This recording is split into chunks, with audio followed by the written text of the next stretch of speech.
দেখলো রিক্সা দিয়ে যাচ্ছেন, আপনার পাশে এক নারী বসা, তো সে অনেক কিছু খারাপ ধারণা করতে পারে। এরকম হয় না সমাজে? তো এমন হতে পারে যে আপনি আপনার ছোট বোনকে নিয়ে বেরিয়েছেন, হতে পারে না? কিন্তু আপনি তো একটা ধারণা করে ফেললেন অন্য কিছু। বা আপনার ভাগ্নিকে নিয়ে বের হয়েছেন, আপনার খালাকে, আপন খালাকে নিয়ে বেরিয়েছেন কোনো কাজে, ডাক্তারের কাছে বা কিছু একটা হতে পারে। কিন্তু তাকে দেখেই আমি এদিক সেদিক বলতে আরম্ভ করলাম যে ওকে তো দেখছি এরকম এরকম এরকম। আছে না নাই? আমাদের সমাজে আমি দেখেছি যে কারো যদি ঠোঁট কালো হয় তো মানুষ ধারণা করে নেয় লোকটা মনে হয় সিগারেট খায়। কিন্তু সিগারেট সেবন করা ছাড়াও কারো ঠোঁট কালো হতে পারে কি পারে না বলেন? এই যে এগুলো সমাজে প্রচলিত।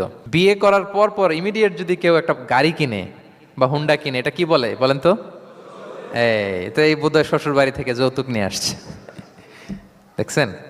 এরকম ভুরি ভুরি আপনি সমাজে পাবেন। আন্দাজে ধারণার উপরে আমরা অনেক কথা বলে ফেলি, কিন্তু নিশ্চিত না হয়ে আপনি কোনো কমেন্টসে যেতে পারবেন